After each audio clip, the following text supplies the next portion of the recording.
लिख रहा रिकॉर्डिंग। ठीक है, ठीक।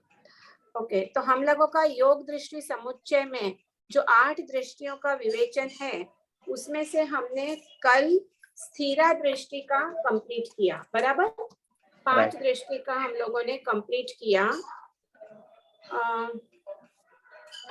उस स्थिरा दृष्टि में क्या था कि बोध रत्न समान था।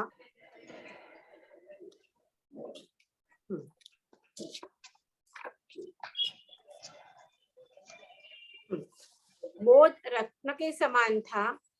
फिर अष्टांग योग में से 5th अंग प्रत्याहार था, बराबर।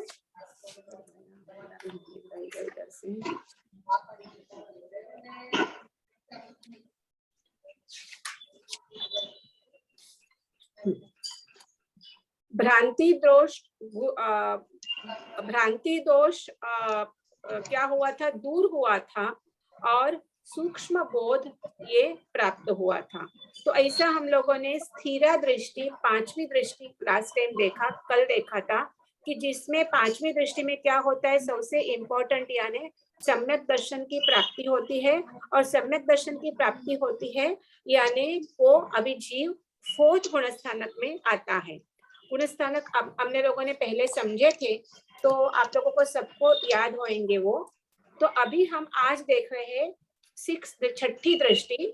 6th दृष्टि का नाम क्या है, कांता दृष्टि, बराबर। और ये कांता दृष्टि में क्या होता है कि उसमें हम देखें तो इसमें क्या क्या, 1 मिनट, हाँ, अभी प्रथम जो 4 दृष्टि है तो उसमें जीव का जो विकास हो रहा है, आध्यात्मिक विकास, तो उसकी जो गति है वो एकदम धीमी होती है, क्योंकि 1st, 2nd, 3rd, 4th मित्रा, तारा, बला, दीपरा 4 दृष्टि में अभी मिथ्या दर्शन ही है। 4th दृष्टि के अंत में और 5th दृष्टि में मिथ्यात्व जाता है और जीव 1st गुणस्थानक से 4th गुणस्थानक में आता है। दैट मीन्स को उसका आध्यात्मिक विकास की जो गति है वो काफी स्लो है। जरा म्यूट कर देंगे आप लोग सब, आपको, हाँ, तो काफी स्लो है। अभी इसके कंपैरिजन में अभी हम 5th दृष्टि से जो 8वीं दृष्टि के देखेंगे तो अभी उनका आध्यात्मिक विकास आफ्टर एक्वायरिंग सम्यक दर्शन काफी जल्दी होता है, क्योंकि 5वें दृष्टि से 8वें दृष्टि तक जब पहुंचता है तब भी क्या होता है, उसको 4th गुणस्थानक से डायरेक्ट वो 14 गुणस्थानक तक ज्वाइन हो जाता है, मीन्स पहुंच जाता है। मीन्स मोक्ष मार्ग का जो उसका जो अंतर है वो क्वाइट त्वरा से वो कट करता है। अभी इसमें क्या करता होता है, तारा उसका हमने 4th दृष्टि में क्या क्या दिया कि उसका जो बोध है वो कैसा है, तारा के समान है। जो तारे होते हैं आकाश में, कल हम देखे थे, मैं भूल में कल उसका कांता दृष्टि का बोल गई थी। तो 4th दृष्टि में, जो 5th दृष्टि में क्या है, स्थिरा दृष्टि में बोध रत्न के समान है, जब 6ठी दृष्टि में बोध कैसा है, तारे के समान है।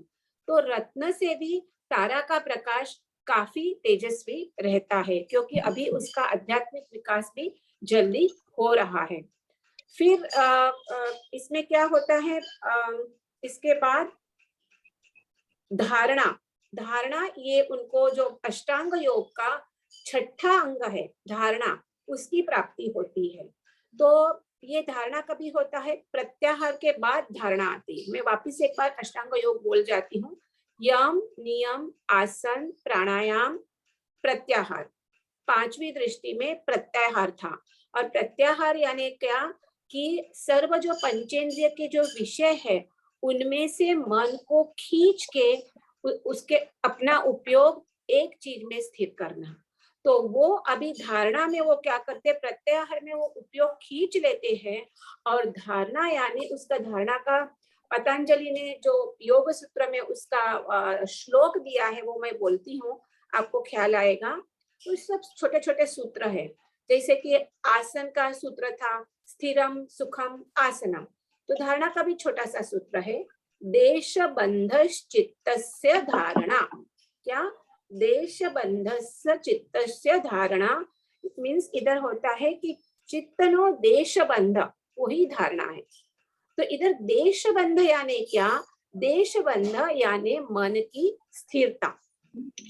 तो इधर जो हम प्रत्याहार में क्या किया था कि आत्मा को, हमारे जीव को जो हमारा पंचेंद्रिय से अलग अलग विषय में जो मन जाता है उससे हम खींच के लाए थे वो, और धारणा में वो आत्मा भाव में अपने उपयोग को स्थिर करना, वो है धारणा। बराबर। अभी इधर अन्यमूत दोष का त्याग होता है। एक मिनट,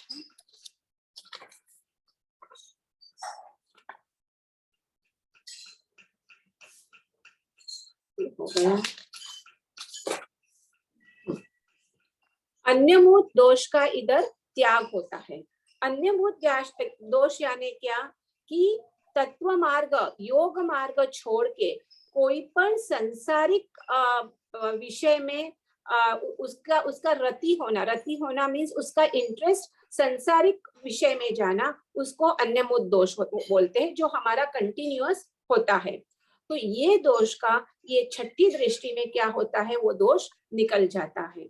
मीन्स हम सिंपल बोले तो विभाव में रति होना।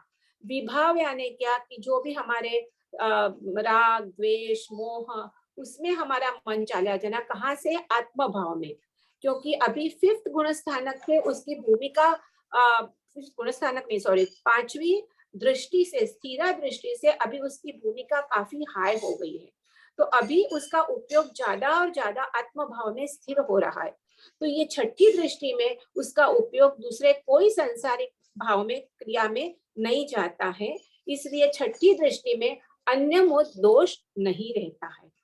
और ये उसमें मीन्स उसको कोई भी योग मार्ग छोड़ के कोई भी जो पंचेंद्रिय के कोई भी भोग है उसमें उसको जरा भी इंटरेस्ट नहीं रहता है।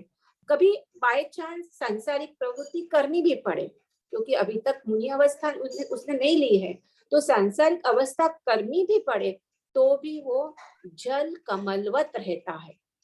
मीन्स जल कमलवत हम बोलते हैं ना, कमल का फूल पानी में रहता है लेकिन हम देखते हैं उसको पानी कभी भी चिपकता नहीं है, तो उसको बोलते हैं जल कमलवत। मीन्स पंचेंद्रिय का विषयों का संयोग होता हो संसार में है तो कभी होएगा भी, पॉसिबल है होने का, लेकिन फिर भी उसका चित्त हमेशा वैराग्यवंत ही रहता है।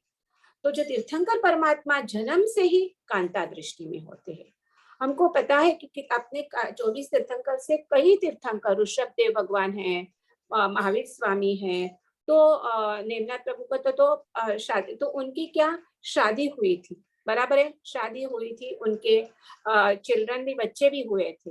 तो वो संसार में थे, फिर भी संसार के सब भोग के विषय में रहते हुए भी उनका कर्म का उदय ऐसा था कि उनको संसार में रहना पड़ा, लेकिन फिर भी वो कैसे थे, जल कमलवत थे। तो ये यहाँ समझाया है कि ये अन्यमूत दोष जाने निकल जाता है, यानी क्या कि कोई भी संसारिक क्रिया से इधर उनको इंटरेस्ट नहीं होता है। और इससे क्या होता है, वो भी जो भी धर्म का वो करते हैं, तत्व का दर्शन करते हैं, धर्म का चिंतन करते हैं, तो वो एकाग्र चित्त से करते हैं। और इससे तत्व की जो प्ररूपणा है वो सूक्ष्म विचारणा इधर होती है, और उनकी दृष्टि वधारे ने मीन्स ज्यादा और ज्यादा आत्म तत्व के ऊपर ही ज्यादा से ज्यादा उनकी जाती है, और इधर मीमांसा गुण प्रकट होता है। अन्यमूत दोष जाता है और मीमांसा गुण प्रकट होता है। एक दोष जाएगा, एक गुण प्रकट होएगा। तो ये क्या होता है कि कंटिन्यूअस तत्व की इधर विचारणा ही चालू रहती है। इसलिए इधर बोलते हैं कि किसको, एक तो तीर्थंकर परमात्मा तो होते ही है, वो जन्म से ही कांता दृष्टि के वाले होते हैं, लेकिन दूसरे भी जो निरतिचार चारित्रवान मुनि है, निरतिचार चारित्रवान मुनि यानी जो अपना चारित्र अतिचार बिना संयम का पालन करते हैं, ऐसे जो निरतिचार संयमी मुनि हैं। और उसी तरह जो अनुत्तरवासी देव है वो ये दृष्टि में होते हैं। अनुत्तरवासी देव यानी समझते हैं ना, जो हमारा जो ज्योग्राफी है हमारी 3 लोक की, तो ऊपर क्या है हमारा ऊपर देव तीर्चालोक, अधोलोक और ऊर्ध्वलोक। तो ऊर्ध्वलोक में क्या है, 12 देवलोक है, फिर 9 ग्रैवेयक है और 5 अनुत्तर विमान है। ये सबको पता है। ऊर्ध्वलोक में 5 देवलोक, फिर 9 ग्रैवेयक और उसके ऊपर 5 अनुत्तर विमान होते हैं। सर्वार्थ सिद्धि सबसे लास्ट होता है और उसके बाद में सिद्धशिला होती है। आप प्लीज म्यूट कर देना आप सबको, तो करना पड़ेगा क्या सबको म्यूट।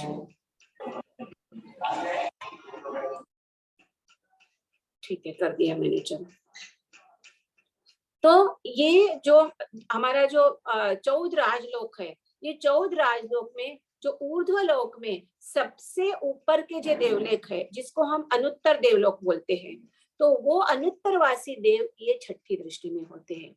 और एक बात वो भी समझ लो कि अनुत्तरवासी देव यानी क्या, एक तो वो सम्यक दृष्टि ही होते हैं, कंपलसरी वो सम्यक दृष्टि ही होते हैं। और उनका जो क्या बोलते हैं, उनका आयुष्य भी बहुत बड़ा होता है, 32, 33 सागरोपम ऐसा आयुष्य होता है। और वो एक भाव के बाद मोक्ष में ही जाने वाले होते हैं। मीन्स 5 अनुत्तर विमान है, उस जयंत विजयंत, आपको ख्याल है सबसे ऊपर का अनुत्तर विमान है, वो उसका नाम है सर्वार्थ सिद्धि। और उसके बाद केवल 12 योजन के बाद सिद्धशिला है। लेकिन इतने नजीक वो सिद्धशिला के पास होकर भी वो डायरेक्ट उधर से सिद्ध नहीं हो सकते हैं। उनको वापिस तिरछा लोक में, मनुष्य लोक में आके मनुष्य जन्म लेके चारित्र ग्रहण करके बाद में ही वो मोक्ष जाते हैं। तो ये सब ठीक है, लेकिन अनुत्तरवासी देवलोक में कौन जाता है, बहुत जो साधना करते हैं वही जीव वो अनुत्तर विमान में जाते हैं, क्योंकि उसके बाद उनको एक ही मनुष्य का भाव करके वो मोक्ष करते होते। और इतने लंबे लंबे उनके आयुष्य है और इतना दिव्य संगीत वगैरह सब होता है, फिर भी उनका इतना लंबा समय भी पूरे टाइम वो तत्व विचारणा, तत्व चिंतन में ही चलता है उनका। तो ये जो जीव है वो ये कांता दृष्टि में ये यहाँ कहा गया है। फिर हाँ, अभी मैंने जैसे आपने बोला कि ये दृष्टि में जो जीव आते हैं वो अन्य बुद्ध दोष उनका नाश हो गया है, यानी जो भी सांसारिक भाव है, मैंने क्या बोला कि संसार में भी हो सकते हैं, जैसे कि तीर्थंकर भगवान मैंने बोला जन्म से कांता दृष्टि में होते हैं, तो जब तक दीक्षा नहीं लेते तो ये दृष्टि में ही है, ऐसे दूसरे भी जीव होंगे, तो वो कितने अलिप्त होते हैं संसार भाव से। तो ये समझाने के लिए आनंद गंजी तो सबने नाम सुना है ना, अध्यात्म योगीराज आनंद गंजी, उनके उनको 22 या 24 स्तवन है और 108 जितने उन्होंने पद लिखे हैं, सब पूरे अध्यात्म से भरपूर है। आपने कभी नहीं पढ़ा होगा तो जरूर उसका स्टडी करना, बहुत गहन है, तत्व विचारना बहुत है। तो उन्होंने एक पद लिखे है, उस पद में मैं हिंदी में ही पद है, वो पुरानी हिंदी मैं पढ़ती हूँ पद को और फिर हम हिंदी उसका मीनिंग समझेंगे। मीन्स ये क्या दिखाया है उन्होंने कि जो भले सांसारिक भोग कार्य में हो, फिर भी उनका मन क्या रहता है, उसका उपयोग आत्मा में ही रहता है। तो वो हमको समझाने के लिए व्यावहारिक जो एग्जाम्पल दिया है वो इसका पद यहाँ है। तो मैं बोलती हूँ, ऐसे जिन चरणे चित्त लाऊरे मना, उदर भरन के कारणे रे गौवा वन में जाए, चारों चरे चिहुदी से फिरे, वाकी सुरती वाछरुआ माहेरे। अब इसका अर्थ क्या होता है कि गाय होती है वो वन में चरने के लिए बोलते हैं ना हिंदी में, चारा चरने के लिए जाती है। चारे दिशा में चार दिश जो है, सब दिश इधर इधर वो घूमती है और वो घास खाती है, लेकिन फिर भी उसका मन कहाँ होता है, जो उसका क्या बोलता है, उसका काफ को क्या बोलते हैं, वाछर रूप, हिंदी में क्या बोलते हैं उसको, तो उसमें ही उसका, उसके बच्चे में ही उसका मन रहता है। बछड़ा, बछड़ा, हाँ बछड़ा। तो उसका मन क्या वो बछड़े में ही रहता है, भले वो इधर इधर सब दिशा में घास खाने जाए, लेकिन उसका मन उसके बछड़े में ही रहता है। तो ऐसा दूसरा एग्जाम्पल भी दिया है उन्हें, वो भी मैं पढ़ती हूँ। 7-5 सहेलियां रे हिलमिल पानी जाए, तोली दिए खड़खड़ हसे रे, बाकी सुरती गगरुआ। तो क्या बोला है, पहले जमाने में नल तो नहीं होया करते थे। क्या बाहर कुआं होता था गांव के बाहर, तो वहां सब लोग पानी भरने के लिए जाती थी। तो पानी भरने के लिए जाए तो 2-4 सहेलियां सब साथ मिलके जाती हैं। तो वो पानी भर के जब भी आती है और क्या करते तभी मत्थे पे वो पानी का वो जो घाघर और रख के वो लेके आती है मत्थे पे रख के। तो अभी जब आती है वापिस रखते, तो 5 दूर दूर गांव से भी काफी दूर रहता है, तो सब साथ में जाते हैं। आते आते सब 4 सहेलियां साथ में होएगी तो क्या करेगी, हंसी मजाक तो करेगी। तो हंसी मजाक करती करती जाती है, एक दूसरे को ताली भी देती है, पर फिर भी उसको ख्याल है कि मेरे माथे पे पानी का बेड़ा है। तो कितना भी ताली करेगी, ऐसा ऐसा देगी, सब करेगी, फिर भी उसके बराबर उसको ध्यान है कि मेरे माथे पे पानी का बेड़ा है, नहीं तो वो गिर जाएगा, फूट जाएगा। तभी तो वो भी मिट्टी के रहते थे ना। तो ऐसा ही इधर बोलते हैं कि ज्ञानी होते हैं जो ये कांता दृष्टि में जो जीव आते हैं, उनका भले सांसारिक कार्य करते हो, फिर भी उनका मन हमेशा श्रुत ध्यान और उसका जो तत्व है, श्रुत का जो तत्व है, वो उसके सूक्ष्म चिंतन में ही हमेशा रहते होते हैं। और इनकी जो सांसारिक जो कार्य भी करते हैं, तो वो कर्म बंधन का कारण नहीं बनती है। ये भी बहुत इंपॉर्टेंट है कि सम्यक दर्शी के जीव की जो सांसारिक प्रवृत्ति हमको लगती है, वो उनकी कर्म बंधन के कारण नहीं बनती है, लेकिन कर्म निर्जरा की ही वो हेतु बनते हैं। तो इतना ये सब निर्लेप, कैसे बोलते हैं इसको, निर्लेप दशा बोलते हैं।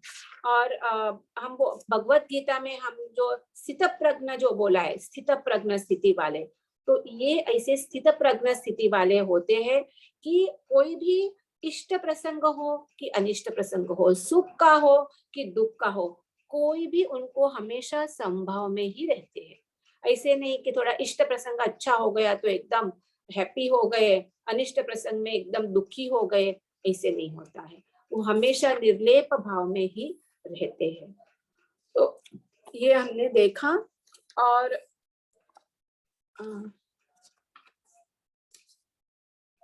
अभी ये दृष्टि में, हाँ, तीर्थंकर आत्मा का तो हमने लिखे, मीन्स कंटिन्यूअस वो उनका संसार में रह के उनका मनन स्वरूप, आत्म स्वरूप का ही मनन चिंतन रहता है।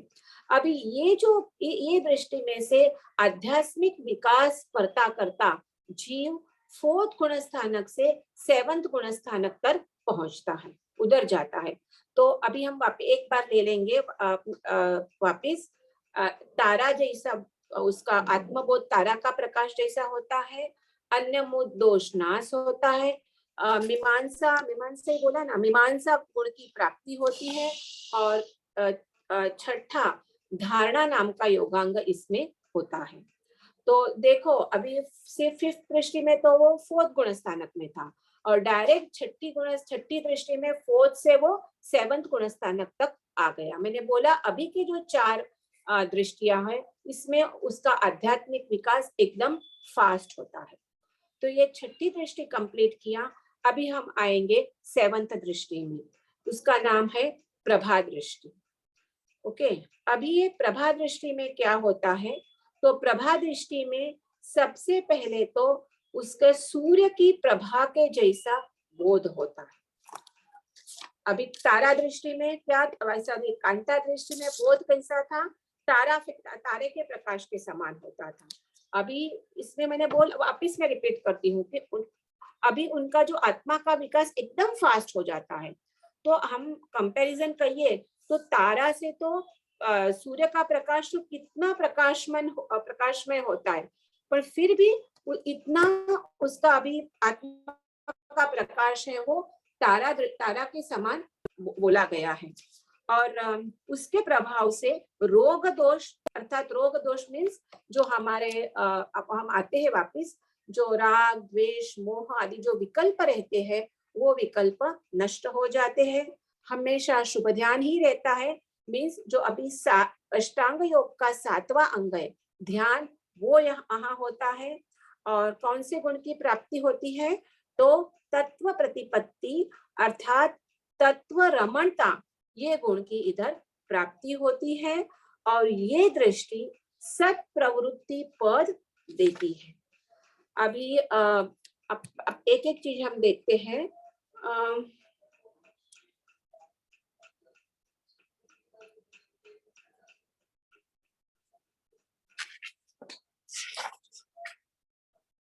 हाँ, पहले तो हम ये देखते हैं कि मैंने क्या बोला कि उसका प्रकाश कैसा है, सूर्य के प्रकाश के समान, आत्मा का बोध, इसको इसकी उपमा दिया है। तो उसके हम आप नाम ही कौन सी दृष्टि है, अभी 7वीं दृष्टि का नाम क्या है, प्रभा दृष्टि।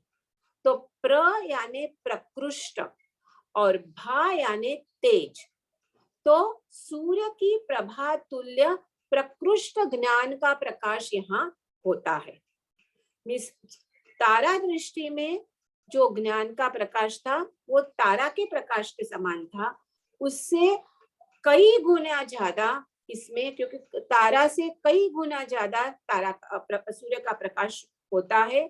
तो इसी तरह इधर कांता दृष्टि से कई गुना ज्यादा तेजस्वी ये यहाँ प्रभा दृष्टि में उसका बोध होता है। और जैसे सूर्य के प्रकाश में पूरे जगत का दर्शन होता है, बराबर तारा दृष्टि के प्रकाश में तो काफी हम इतना कुछ देख नहीं सकते हैं, लेकिन सूर्य के प्रकाश में सब जगत का दर्शन होता है। ऐसे ही ये दृष्टि में जो सर्व पदार्थ का ज्ञान होता है अकॉर्डिंग टू शास्त्र में जैसा लिखा है, क्योंकि पूरे शास्त्र का ज्ञान होता है। अब ये 7वीं दृष्टि है, उसके बाद परा दृष्टि में तो टोटल केवल ज्ञान ही होएगा, आत्मा का ही पूरा आवरण निकल जाएंगे और पूरा ज्ञान होएगा। लेकिन इधर भी सबका ज्ञान होता है, अभी शास्त्र के अवलंबन के अनुसार, लेकिन पूरा ज्ञान होता है। तो अभी इसमें क्या होता है कि कांता दृष्टि में धारणा नाम का अष्टांग योग का 6ठा अंग था। अभी इसमें 7वां अंग क्या है, ध्यान, तो वो इधर होएगा। तो ध्यान यानी क्या, धारणा में से ही ध्यान आता है। धारणा में जो एक विषय पे आप मन कॉन्सेंट्रेट करते हो, वो ही आपका चित्त की क्या बोलते हैं, एक कंटिन्यूटी, तो वो कंटिन्यूटी ध्यान में रहती है। मीन्स वही स्थिरता जो धारणा में जो विषय पे आपने आपका उपयोग स्थिर किया है, वही स्थिरता वही कंटिन्यूटी ये ध्यान में चलती है। तो मन वचन काया ये तीनों योग की एकता स्थिरता ये वो विषय पे रहती है। एकाग्र चिंतसो ध्यान, तत्वार्थ सूत्र में उसकी व्याख्या है ध्यान की, कि कोई भी एक वस्तु पे एक पदार्थ पे चित्त की कंटिन्यूअस स्थिरता करना वो ध्यान है। अथवा तो हम बोले कि सूक्ष्म उपयोग पूर्वक चिंतन करना, स्थिर परिणाम अध्यवसाय करना, वो ध्यान है। और ये दृष्टि में जो जीव होते हैं प्रभा दृष्टि में, वो जीवों को सतत ध्यान और ध्यान के कारणभूत चिंतन भावना और अनुप्रेक्षा रहते हैं। इसलिए वो 24 घंटे में से ऑलमोस्ट 21 घंटे तक कौसक ध्यान में रहते हैं। हम देखो, हम आप इतिहास की स्टोरी देखो, तीर्थंकर परमात्मा की आप देखो, वो परादृष्टि में तो जब भी लास्ट केवल ज्ञान होएगा तभी आएंगे, लेकिन उसके पहले वो चारों घातिया कर्मा क्षय करने के लिए वो क्या करते हैं, पूरे टाइम ध्यान में ही रहते हैं। तो वो प्रभा दृष्टि है, तब ख्याल आया। तो वो 24 घंटे में से 21 ऑलमोस्ट घंटे तक कौसक ध्यान में ही रहते हैं। और क्योंकि अभी ज्ञानावरणीय आदि जो कर्म है वो उसका काफी क्षयोक्षम हो चुका है, क्योंकि अभी तो टोटल क्षय कर्म का क्षय के अत्यंत नजीक आ गए हैं, तो इसलिए क्या होता है, उनको निर्मल बोध उनको उत्पन्न होता है और हमेशा उनकी ध्यान दशा ही रहती है।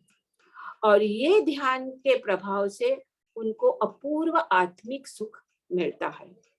मैंने बोला था जब भी सम्यक दर्शन प्राप्त होता है ना, तो वो जब भी आपको आत्मा की अनुभूति होती है, वो काल में, वो समय में एग्जैक्टली आपको जो आत्मा का दिव्य आनंद है, वो आनंद की भी अनुभूति होती है। क्यों? आत्मा में अनंत चतुष्टय है, अनंत ज्ञान है, अनंत दर्शन है, अनंत वीर्य है, अनंत सुख है। तो वो सुख की अनुभूति आपको जब इस सम्यक दर्शन होता है, वो टाइम में होती है। पर वो तो क्या आपको थोड़ा उसका बोलते हैं ना, इसका स्वाद थोड़ा सा वो तो वापिस चला जाता है। और जब भी उपयोग इनका कायम उपयोग उनका आत्मा में रहता है, तो कंटिन्यूअस वो आत्मिक सुख उनका चलता रहता है। तो इसीलिए ये ध्यान के प्रभाव से उनको निर्विकल्प उपशम सुख रहता है।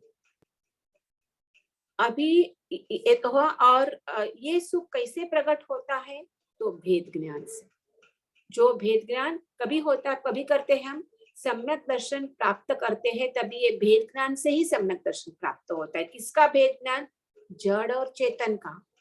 जड़ और चेतन यानी अपना आत्मा जो चैतन्यमय है, और जड़ यानी पुद्गल, जो ये देह है, हमारे विचार है, वो भी सब पुद्गल है, मनोवर्गणा है, पता है ना। जो हम विचार करते हैं वो भी मनोवर्गणा के पुद्गल है। तो ये सब जड़ है। तो ये सब जड़ है और मैं चैतन्य हूँ, इनका जो भेद ज्ञान है, तो ये भेद ज्ञान के विवेक से ये दशा प्राप्त होती है और ये सुख उनको प्राप्त होता है। अभी ये दृष्टि में असंग अनुष्ठान करके सत प्रवृत्ति पर रहता है। एक मिनट में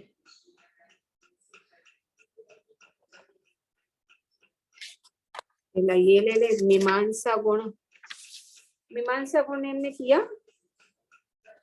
થઈ ગયું ने। हाँ, तो अभी असंग अनुष्ठान करके सत प्रवृत्ति पद होता है।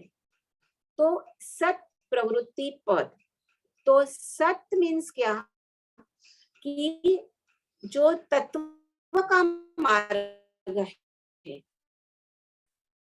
वो मार्ग में जो है सत प्रवृत्ति पद, और तात्विक मार्ग में ये असंग अनुष्ठान दिया है, उसको असंग अनुष्ठान को ही योगी लोग ये सत प्रवृत्ति पद बोलते हैं। और ये निर्वाण मार्ग की जो यात्रा है, वो यात्रा में क्या कंटिन्यू करने के लिए और मोक्ष प्राप्ति ये सत प्रवृत्ति पद करवाता है। अब ये असंग अनुष्ठान क्या है? तो शास्त्र में 4 प्रकार के अनुष्ठान बताए गए हैं। प्रीति अनुष्ठान, भक्ति अनुष्ठान, वचन अनुष्ठान और असंग अनुष्ठान। ये हम अभी इसके बाद में जब योग विंशी का जो दूसरा ग्रंथ करेंगे हरिभद्र सूरी का, उसमें ये 4 अनुष्ठान भी थोड़ा थोड़ा हम लेंगे। तो अभी तो हमको खाली असंग अनुष्ठान के ही देखना है कि जो 4 अनुष्ठान में सर्वश्रेष्ठ अनुष्ठान है। तो असंग हम बोलते हैं ना, असंग मीन्स जिसका उसको किसी का संग नहीं है, जिसको इधर संग यानी किसी का राग नहीं है, वो असंग। तो किसका राग? न सुख का राग, न दुख का, संसार का नहीं, मोक्ष का नहीं, सब उसके लिए संभाव है। क्योंकि हमने बोला ना वो अन्य दोष गया है, तो सब में उसको संभावी रहता है। और इसी से भी अलग आगे बोलते हैं, तो असंग अनुष्ठान यानी कि शास्त्र के अवलंबन बिना, अभी ये योगी ये भूमिका में आए हैं, ऑलमोस्ट अभी परालास दृष्टि के जस्ट पहले वाली दृष्टि है, तो एकदम उनका जो उनकी भूमिका है आत्मविकास की, वो काफी एकदम हाई तक हो गई है। तो अभी वो शास्त्र वचन के भी अवलंबन की उनके जरूर नहीं होता रहे, केवल खुद की योग्यता से और जो पूर्व साधना की है उसके संस्कार से वो जो धर्म प्रवृत्ति करते हैं वही असंग अनुष्ठान है। और ये असंग अनुष्ठान को हम बोलते हैं तो दूसरे धर्म में भी यही टाइप का बताया गया है, उनको खाली नाम अलग अलग दिया गया है। तो सांख्य दर्शन जो है, सांख्य दर्शन पता है ना, जिसमें ये अष्टांग योग और सब जब आती, योग और सांख्य दर्शन एक जुड़वे भाई हुए, और प्रकृति और पुरुष और वो सब उनकी फिलॉसफी आती है। तो ये सांख्य दर्शन में इसको प्रशांत वाहिता बोलते हैं असंग अनुष्ठान को। फिर बौद्ध लोग इसको विषभाग परीक्षय बोलते हैं। शैव उसको शिववर्त्म बोलते हैं। ऐसे अलग अलग नाम दिए गए हैं। तो ये असंग अनुष्ठान में टोटली अप्रमत्त दशा रहती है। इधर प्रमत्त मीन्स आलस नहीं, प्रमत्त मीन्स प्रमाद मीन्स क्या, कि जब आपका उपयोग आत्मा से बाहर जाता है तो उसको प्रमत्त अवस्था बोलते हैं।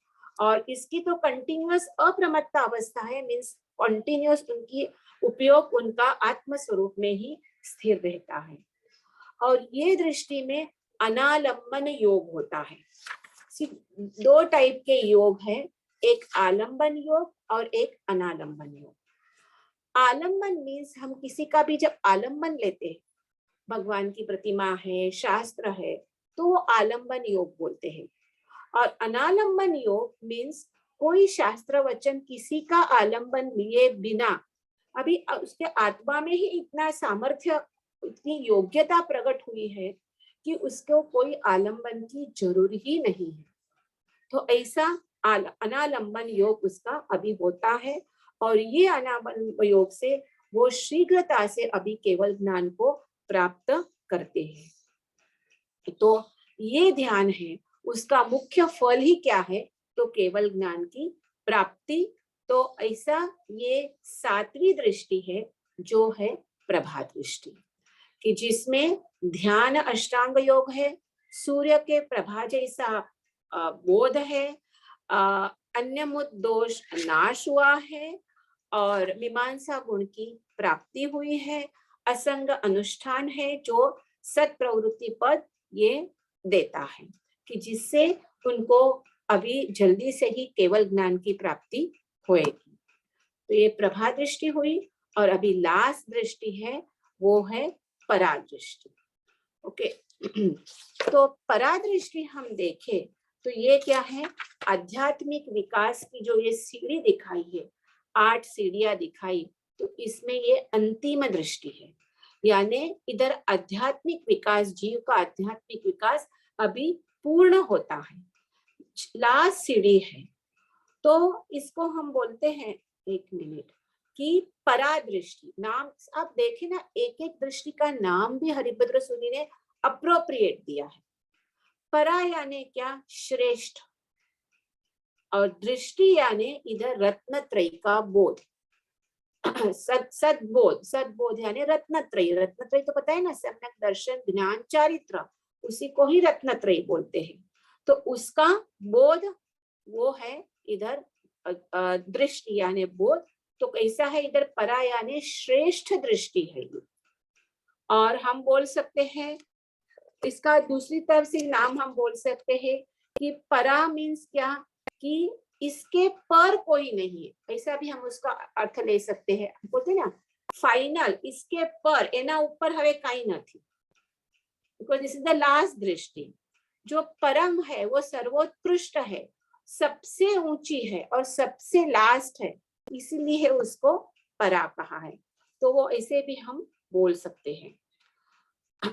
अभी इस अगर बोध कैसा है, तो बोध अभी चंद्र के चांदनी जैसा प्रकाश होता है, चंद्र के चांदनी का प्रकाश। लेकिन वो कौन से चंद्र के चांदनी का प्रकाश, तो जो पूर्णिमा का चंद्र होता है, कि जो 16 कलाएं जो खिलियो हो, क्या बोलते हैं हिंदी में, 16 कला से जो खिलेला होता है, मैं एक्चुअली ट्रांसलेशन करती हूँ, पता नहीं कितना राइट जाता है। तो वो जैसा ऐसा ये दृष्टि का ज्ञान प्रकाश संपूर्णपणे अभी खिला हुआ, मीन्स पूरा आवरण जो हमारा कर्म का आवरण है हमारे अनंत ज्ञान के ऊपर, वो पूरा आवरण निकल गया होता है। मीन्स केवल ज्ञान, केवल दर्शन, ये दृष्टि में प्रकट होता है, बराबर। और ये प्रकट करके फिर आगे उनका आगे आगे फिर केवल ज्ञान के बाद में उनका आयुष्य के अंत में वो क्या होते हैं, अयोगी अवस्था प्राप्त करके सिद्ध अवस्था, मुक्त अवस्था भी प्राप्त करते हैं। तो इसमें क्या होता है, प्रवृत्ति नाम का गुण प्रकट होता है। ओके, और ये प्रवृत्ति है, लेकिन आशय मीन्स हम कोई प्रवृत्ति करते हैं, प्रवृत्ति मीन्स कोई क्रिया करते हैं, तो हमारा इसके पीछे कुछ आशय होता है कि इसके लिए हम ये प्रवृत्ति करते हैं। लेकिन इधर बोलते हैं ये प्रवृत्ति गुण है, लेकिन कोई आशय नहीं होता है, क्योंकि ये परादृष्टि में जो जीव होते हैं, मीन्स केवल ज्ञान, वो निर्विकल्प होते हैं, कोई जात का विकल्प उनके मन में होते ही नहीं, समझे। क्योंकि इधर रोग दोष नाश पाता है। रोग दोष मैंने बोला कि नहीं,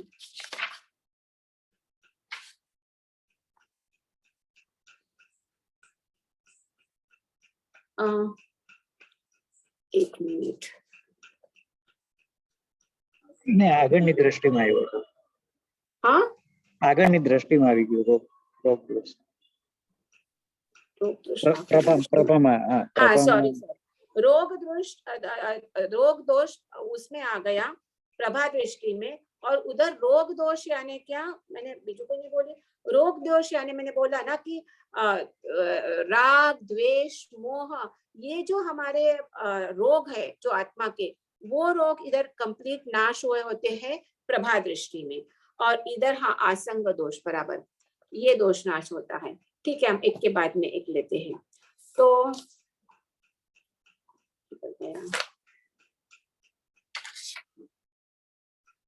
तो इधर मैंने क्या बोला कि इधर प्रवृत्ति गुण प्राप्त होता है, क्योंकि इनका मन निर्विकल्प होता है, मीन्स कोई जात के भी विकल्प नहीं है, तत्व प्रवृत्ति रही है, फिर भी वो तत्व चिंतन करने का आशय उन्होंने नहीं होता है, क्योंकि कोई संकल्प विकल्प ही नहीं है। हमको कोई प्रवृत्ति आशय हेतु कभी आएगा कि हम ये करें, उसका कोई हम विकल्प करेंगे तो, लेकिन इधर तो कंप्लीट निर्विकल्प अवस्था रहती है। अभी इधर अष्टांग योग का जो लास्ट, जो पतंजलि का उनका भी जो लास्ट लक्ष्य है उनका समाधि प्राप्त करना, तो वो उनका इधर समाधि के साथ, अष्टांग योग के लास्ट अंग समाधि के साथ इधर हरिभद्र सूरि ने ये परादृष्टि को रखा है, क्योंकि समाधि यानी ध्यान की भी विशेष अवस्था। और समाधि भी दो टाइप की होती है, एक है सविकल्प समाधि और दूसरी है निर्विकल्प समाधि। तो सविकल्प समाधि मीन्स उसमें विकल्प है, विकल्प यानी आप कोई एक चीज पे, किस पे आप ध्यान कर रहे हो, तो उसको सविकल्प समाधि बोलते हैं। लेकिन इधर जो समाधि बताया गया है वो निर्विकल्प समाधि है, कोई जात का विकल्प नहीं, केवल खुद के आत्म स्वरूप में ही कंटिन्यूअस स्थिरता। तो इनका इसी को पतंजलि ऋषि बोलते हैं कि धारणा, ध्यान और समाधि, इन दोनों की समापत्ति बोलते हैं। मीन्स इसी धारणा यानी क्या कि चित्त को कोई भी एक वस्तु पे स्थिर करना। फिर ध्यान यानी वो जो आपने स्थिर किया है वो कंटिन्यूअस एकाग्रता करना, वो है ध्यान। और अभी वो आपका वो उसमें आप जब भी ध्यान करते हो तो वो स्थिति आती है कि जो ध्यान करता है उसको ध्याता बोलते हैं। ये तीन वर्ड ध्यान रखो, एक है ध्यान, एक जो ध्यान करने वाला उसको बोलते हैं ध्याता, और जिस पे आप ध्यान करते हो उसके बोलते हैं ध्येय। ध्यान, ध्याता और ध्येय, ये तीन वस्तु है। तो इसमें क्या होता है कि ध्याता, ध्यान सब ध्येय स्वरूप बन जाते हैं, यानी ध्याता और ध्येय अलग अलग नहीं रहते हैं। ध्याता मीन्स जो ध्यान करता है वो, और ध्येय मीन्स आप जिस पे ध्यान करते हैं वो। तो इधर तो कोई आलंबन तो है ही नहीं कि परमात्मा के मूर्ति उसके ऊपर ध्यान करो, कि कोई ओमकार ऊपर ध्यान करो, ऐसा कोई आलंबन तो है ही नहीं। खुद के निज स्वरूप पे ही आप ध्यान कर रहे हो, और वो निर्विकल्प अवस्था आती है कि वो एक, क्या बोलते हैं, एक स्वरूप हो जाते हैं, ध्याता और ध्येय। वो जो अवस्था आती है तो वो है निर्विकल्प समाधि। तो ये दृष्टि में जो ये समाधि है, तो ये समाधि है तात्विक है और पराकाष्ठा की, मीन्स सर्वोत्कृष्ट समाधि है। और इतनी संपूर्ण समाधि प्राप्त होने पर भी ये योगी को वो समाधि मुझे प्राप्त होए ऐसी कोई आकुलता नहीं रहती है। वो सहज साधना करते करते वो ये भूमिका में आ जाते हैं कि उनको निर्विकल्प समाधि की प्राप्ति होती है। नहीं तो जो वापिस उनको जो इच्छा रहेगी आज उनको तो क्या होएगा, वो विकल्प आ जाएगा। लेकिन इधर जो समाधि है उनको ये कोई उत्सुकता नहीं रहती है। इसीलिए इधर क्या बोला है कि ये दृष्टि में आसंग दोष नष्ट होता है। तो आसंग दोष यानी क्या, आसंग मीन्स आसक्ति, कोई भी चीज मिलने की इच्छा। तो अभी इनको कोई इवन मोक्ष की इच्छा, वो इनको कोई इच्छा रही ही नहीं है, इतनी निर्विकल्प अवस्था है। इसलिए इधर आसंग दोष रहित ऐसे ये समाधि रहती है। और ये समाधि कैसी बोली है, तो मीन्स कोई भी पर द्रव्य अथवा तो पर भाव के प्रसंग में जो आसक्ति होना, उसको आसंग दोष बोला है। आसंग दोष यानी क्या, पहले समझो कि कोई भी पर द्रव्य मीन्स जो अभी तो आप समझते हैं, पर द्रव्य मीन्स जो भी खुद के आत्मा छोड़ के सभी पर द्रव्य, और सब भाव भी पर भाव है, शुभ या अशुभ भाव। तो किसी में आसक्ति न होना, ये है आसंग दोष। तो अभी ये किनको प्राप्त होता है, अभी ये मैंने बोला जब एकदम पराकाष्ठा सर्वोत्कृष्ट अवस्था है, मीन्स वितराग अवस्था है। और वितराग यानी क्या कि उनको कोई प्रत्यय, कोई प्रभाव, पर द्रव्य लेश मात्र भी उनको आसक्ति नहीं रहती है।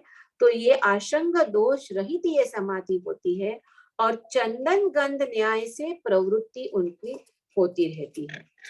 जो प्रवृत्ति चंदन गंध न्याय मीन्स इधर क्या बोला है कि चंदन का वृक्ष रहता है जंगल में, कई सारे वृक्ष है, लेकिन उसमें एक वृक्ष चंदन का है, तो अपने आप उसकी सुगंध आती रहती है और वो दूसरे वृक्ष से अलग हो जाता है। तो ऐसे ये दृष्टि में जो आए हैं परादृष्टि में, तो वो योगियों को वो सहजपणे उनका उपयोग कंटिन्यूअस उनके आत्म स्वरूप में ही रमणता करता रहता है। तो ये यहाँ बोला गया है। और एक बात भी बोली गई है कि ये दृष्टि में जो है योगी, तो वो अतिचार रहित होते हैं, निरतिचार होते हैं। तो अतिचार निरतिचार मीन्स क्या होता है, हम लोग क्या करते हैं, प्रतिक्रमण करते हैं, सामायिक करते हैं, तो ये सब बाह्य आचार हम करते हैं। तो अभी इनकी तो इतनी भूमिका, ये इनको तो कोई करना ही नहीं है, रोज का प्रतिक्रमण सामायिक कुछ भी नहीं करना उनको जरूरी नहीं है, क्योंकि जो भूमिका पे पहुंचने के लिए हम ये सब करते हैं, वो भूमिका पर तो ये प्रभा और परादृष्टि में ही, प्रभा दृष्टि तक ही पे पहुंच गए हैं। तो अभी उनके कोई आचार तो रहती ही नहीं है, तो इसलिए उनकी कैसी है, उनको जो भी प्रवृत्ति वो निरतिचार इधर बोली गई है। और आत्मा केवल खुद के शुद्ध स्वभाव में प्रवर्तता है, और इधर चारे घातीय कर्म का क्षय होता है, मीन्स अनंत ज्ञान, अनंत दर्शन, अनंत चारित्र, अनंत वीर्य, अनंत सुख, ये जो अनंत चतुष्ट है, ये सर्व गुण इधर प्रकट होते हैं। तो ऐसे ये 13वें गुण स्थानक में ये स्थिति होती है, 12th के अंत में और 13 गुण स्थानक में। और बाद में जब भी उनका, वो भी हमने देखा 14 गुण स्थानक को, कि जब भी उनका आयुष्य का स्थिति अंतर्मुहूर्त से कम रहती है, तभी वो शैलेश की अवस्था प्राप्त करते हैं, और वो अवस्था में वो अयोगी अवस्था में आते हैं। अयोगी यानी अभी उनके मनोयोग, वचन योग और काय योग तीनों की स्थिरता करते हैं वो भी। नहीं तो 13वें गुण स्थानक में विहार आदि तो सब विहार होता, देशना देना, ये तो सब प्रवृत्ति कंटिन्यू होती है। लेकिन जब भी उनका अभी उनके आयुष्य कर्म की वो खुद केवल ज्ञानी है, तो पता चलता है कि अभी इतनी आयुष्य की स्थिति जब भी बाकी रहती है तो टोटल मन वचन काया तीनों योग की स्थिरता करके वो शैलेशी अवस्था प्राप्त करते हैं, और वो जो तीनों योग का स्थिर कर देते हैं यानी अयोगी अवस्था बोलते हैं कि कोई अभी योग की क्रिया प्रवर्तमान नहीं है। इधर योग का मीनिंग जो मन वचन काया की प्रवृत्ति, मैंने स्टार्टिंग में बोला था कि योग का अर्थ दो तरह से हम जैन दर्शन में ही लिया है। हम जो इधर योग पढ़ रहे हैं वो है योग यानी मोक्ष मार्ग को से जो ज्वाइन करे, मोक्ष मार्ग से जो योजन करावे वो योग, और उनको योगी बोला गया है। उसकी जो साधना करते हैं उनको योगी बोला है। लेकिन इधर अयोगीपना प्राप्त करते हैं, इधर जो अयोगीपना है तो इधर मन वचन काया की प्रवृत्ति, मन वचन काया के योग यानी मन वचन काया की प्रवृत्ति स्थिर करते हैं, वो अयोगीपना इधर प्राप्त करते हैं। और अ ई उ रू रू ये 5, ये मैंने गुणस्थानक में भी हमने देखा था, तो ये 5 ह्रस्व स्वर उच्चारण को जितना समय लगता है उतने समय में वो ये आयुष्य मीन्स पूर्ण करके मुक्त होके सर्व कर्मों से, बाकी के ये 4 अघातिया कर्म बाकी थे उनके, आयुष्य नाम गोत्र और क्या वेदनीय, तो ये 4 कर्म बाकी थे, तो ये 4 अघाती कर्म भी उनके कंप्लीट होते हैं और पूरे 8 कर्म का क्षय करके वो सिद्ध शिला में विराजते हैं, निर्वाण पद प्राप्त करते हैं। तो अभी हम उसका उपसंहार भी देख लेते हैं। हमारे ऐसा भी हम लोगों ने लेट चालू किया है, उसके बाद में कोई क्लास नहीं है ऐसा बोला गया है। तो हम देखते हैं कि इसी तरह आचार्य हरिभद्र सूरि ने योग दृष्टि समुच्चय ये ग्रंथ में क्या किया है कि योग मार्ग में आपका आत्म विकास कैसा करते हैं, मीन्स कैसा एक के बाद आपका विकास होता जाता है, वो इधर बताया गया है। क्योंकि आत्मा को मोक्ष के साथ जो उसका जोड़ान करता है, उसका योजन करता है, उसको यहाँ योग हम लोगों ने इधर समझा है। और जो तत्व का सही बोध है, तत्व का जो सही बोध है वही सम्यक ज्ञान है, और तत्व की जो सही प्रवृत्ति है वही सम्यक चारित्र है।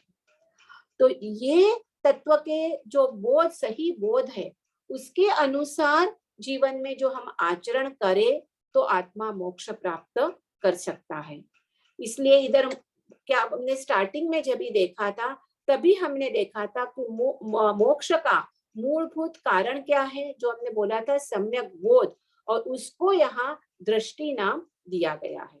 और ये जो बोध है जो प्राप्त होता है हमको, तो प्रथम तो एकदम वेरी थोड़ा स्लाइट ही होता है ना, जो हम पूरे टाइम जो पांचेंद्रिय के विषय में हम रचे पचे रहते हैं उसमें से हमको थोड़ा ये बोध प्राप्त होता है। तो स्टार्टिंग में तो उसको किसकी उपमा दिया है कि घास के अग्नि के प्रकाश के समान, और फिर इतना छोटा सा होता है और फिर वो बढ़ता बढ़ता जाता चंद्र के, और लास्ट फाइनली प्रभा में आता है तभी सूर्य के प्रकाश सम, और परा दृष्टि जो फाइनल दृष्टि प्राप्त करता है, अंतिम दृष्टि जो आत्मविकास पूर्ण होता है, तभी वो बोध पूर्णिमा के चंद्र के जैसे खिलेला रहता है।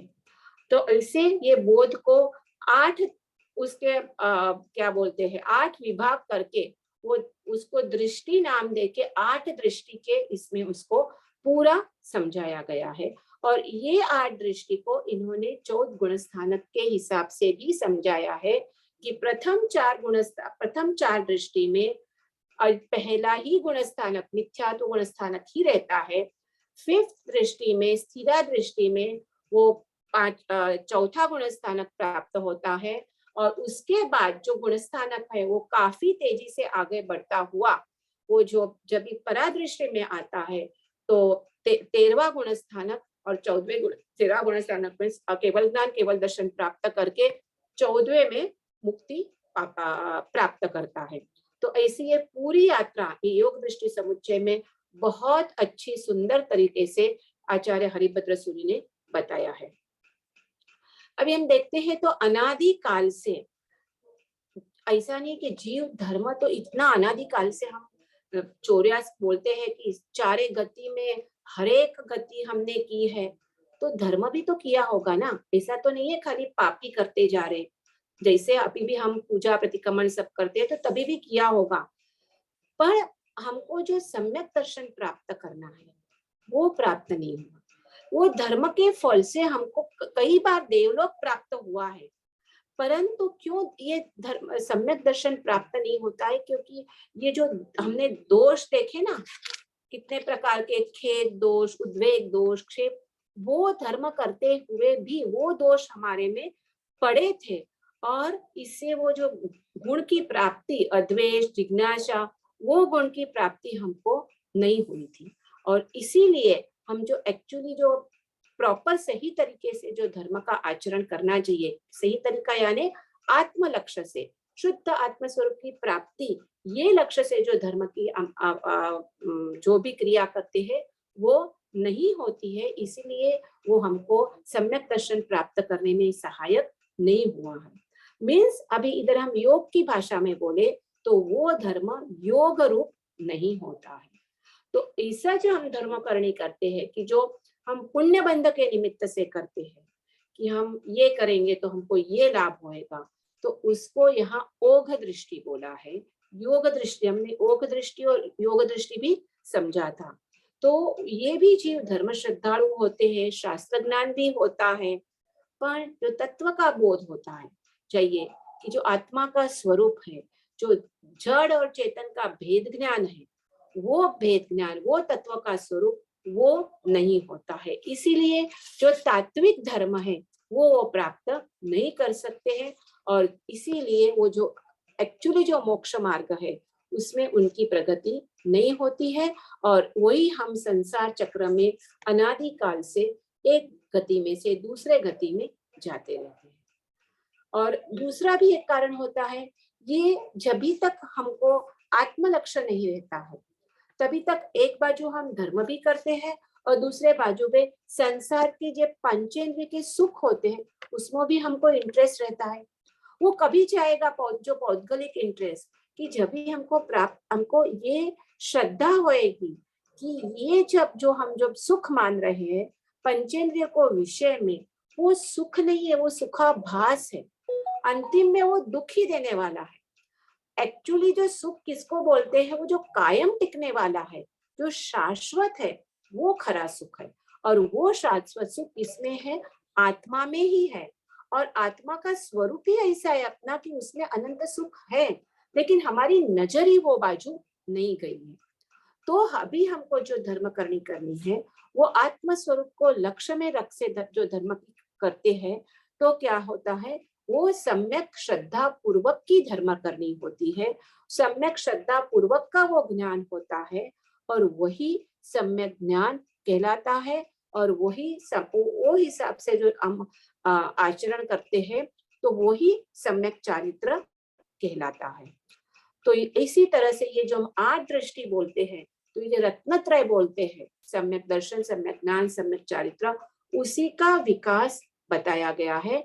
तो उसी का उत्तरोत्तर विकास होते होते फाइनली हम केवल ज्ञान, केवल दर्शन और उसके आगे मोक्ष प्राप्ति तक पहुंचते हैं।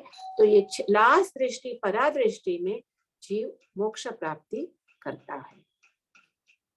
तो इसीलिए जो हमने स्टार्ट किया था कि योग यानी क्या, जैन दर्शन में योग यानी सम्यक दर्शन, सम्यक ज्ञान और सम्यक चारित्र, वही रत्नत्रयी है। तो यही रत्नत्रयी की साधना, यही महायोग है। दूसरे दर्शन में भी योग का महत्व बहुत बताया गया है।